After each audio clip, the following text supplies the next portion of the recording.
आझाद मैदानामध्ये कालपासून आंदोलन सुरू आहे आणि त्याच शिक्षकांच्या आंदोलनस्थळी आता शरद पवार हे स्वतः दाखल झाले। काल रात्रभर रोहित पवार याच ठिकाणी होते आणि आता आज सकाळीच शरद पवार या ठिकाणी पोहोचले। आझाद मैदानावरील शिक्षकांच्या आंदोलनस्थळी शरद पवार दाखल झालेले आहे आणि त्या ठिकाणची आपण लाईव्ह दृश्य सुद्धा पाहतोय। आज शिक्षक आणि फडणवीसांची चर्चा सुद्धा होणार आहे आणि दुसरीकडे शरद पवार स्वतः या ठिकाणी पोहोचलेले आहेत। सकाळी 11 वाजता शिक्षक आणि मुख्यमंत्र्यांची बैठक आहे असं देखील महाजनांनी सांगितलेलं होतं। मात्र त्यापूर्वीच शरद पवार या ठिकाणी दाखल झालेले आहे आणि शिक्षकांच्या नेमक्या मागण्या काय आहेत ते देखील शरद पवार समजून घेताना आपल्याला दिसतंय। अनुदानाच्या मागणीसाठी खरं तर कालपासून शिक्षक आंदोलन करताना आपल्याला दिसतंय।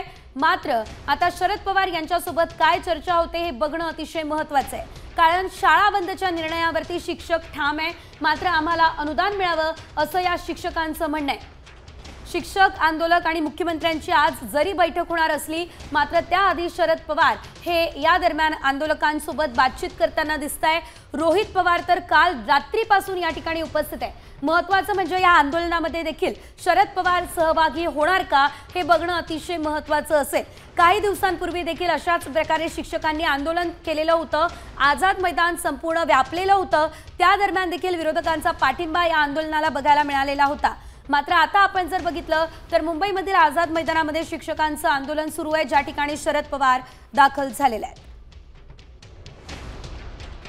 आपण पाहू शकतो या दरम्यान शिक्षकांचं अनुदानाची मागणी जी आहे त्या संदर्भात सर्व काही शरद पवार जे आहे ते जाणून घेताना आपल्याला दिसतंय।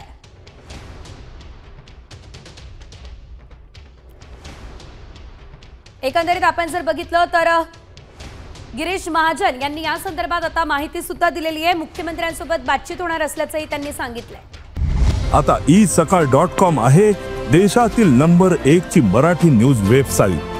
प्रत्येक अपडेटसाठी isakal.com ला नक्की भेट द्या।